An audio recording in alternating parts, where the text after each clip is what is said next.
Hello viewers. So আজকে আমরা মূলত কথা বলবো জব রিলেটেড ইংলিশ গ্রামারেরই আরেকটা ইম্পর্টেন্ট টপিক নিয়ে, সেটা হচ্ছে যে জিরান্ড। সো আমরা নর্মালি জানি যে জিরান্ড হচ্ছে ভার্বের সাথে যখন আইএনজি ইউজ হয়ে সেটা নাউন হিসাবে কাজ করে তখন তাকে জিরান্ড বলে। সো জিরান্ড মূলত যে সকল জায়গায় নাউন ইউজ করা হয় সেই সকল জায়গাতে ইউজ করা হয়। তো কিছু এক্সাম্পলের মাধ্যমে আমরা যদি সেটাকে আরও ক্লিয়ার করি তাহলে বলতে পারি যে যেমন ফর এক্সাম্পল এখানে swimming is a good exercise, এখানে সুইমের সাথে আইএনজি যোগ হয়ে একটা নাউন হিসাবে কাজ করেছে, যার কারণে সুইমিং হচ্ছে একটা জিরান্ড। এরকম আরও অনেক এক্সাম্পল হতে পারে, যেমন he found parking is difficult. So he found parking, so এখানে পার্কিংটা হচ্ছে পার্কের সাথে আইএনজি যোগ হয়ে একটা নাউন প্রকাশ করেছে, সেটা হচ্ছে একটা জিরান। সো জিরানের কোন কোন জায়গায় মেনলি বসে সেটা যদি আমরা একটু ক্লাসিফিকেশনের মাধ্যমে জানি তাহলে আমাদের কনফিউশনগুলো আরও ক্লিয়ার হয়ে যাবে। লাইক যে কোনো ভার্বের সাবজেক্ট হিসাবে জিরানটি ইউজ হতে পারে।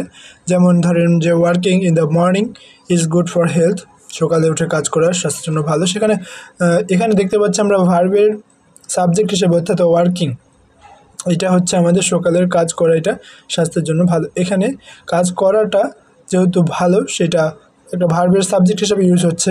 অথবা reading is an excellent habit, অথবা swimming is a good exercise. Like এগুলো সবগুলোতে ভার্বের সাবজেক্ট হিসাবে জিরান্ড বসেছে। দেন আমরা যদি 2 নম্বরটা একটু দেখি যে ভার্বের অবজেক্ট হিসাবে বসতে পারে, like it has stop raining. So এখানে আমরা দেখতে পাচ্ছি যে একটা ভার্বের যে বৃষ্টি শেষ হয়েছে বা বৃষ্টি শেষ হয়ে গিয়েছে, তো এখানে মূলত ভার্বের অবজেক্ট হিসেবে অর্থাৎ রেইনিং জিরান্ড ইউজ হয়েছে। একইভাবে হি স্টার্ট টিচিং হ্যামলেট, এখানে টিচিংটা হচ্ছে ভার্বের অবজেক্ট হিসেবে ইউজ হয়েছে। দেন জন লাইক গার্ডেনিং বা do you enjoy teaching, he avoid making the same mistakes again, এগুলো সবই হচ্ছে মূলত ভার্বের অবজেক্ট হিসেবে জিরান্ড ইউজ হয়েছে।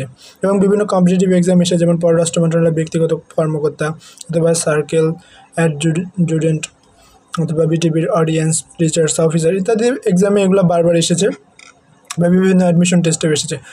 দেন আমরা যদি আরেকটু দেখি যে প্রিপোজিশনের অবজেক্ট হিসেবেও কিন্তু জিরান্ড ইউজ হতে পারে। Like I have no objection to walking, আমার ওয়াকিং নিয়ে কোনো অবজেকশন নেই, এখানে ওয়াকিংটা হচ্ছে প্রিপোজিশনের অবজেক্ট হিসেবে ইউজ হয়েছে। দেন কমপ্লিমেন্ট অফ এ ভার্বের কমপ্লিমেন্ট হিসাবে কিন্তু জিরান্ড ইউজ হতে পারে। যেমন my favourite activity is reading, তো এখানে আমার পছন্দের কাজ হচ্ছে রিডিং, তো এটা হচ্ছে ভার্বের কমপ্লিমেন্ট, অর্থাৎ লাইক অবজেক্টের মতোই। সেটা আমরা গতদিন দেখেছিলাম যে কমপ্লিমেন্ট হচ্ছে নাউন অথবা জিরান্ড হিসাবে ইউজ হতে পারে। Then as a part of compound noun,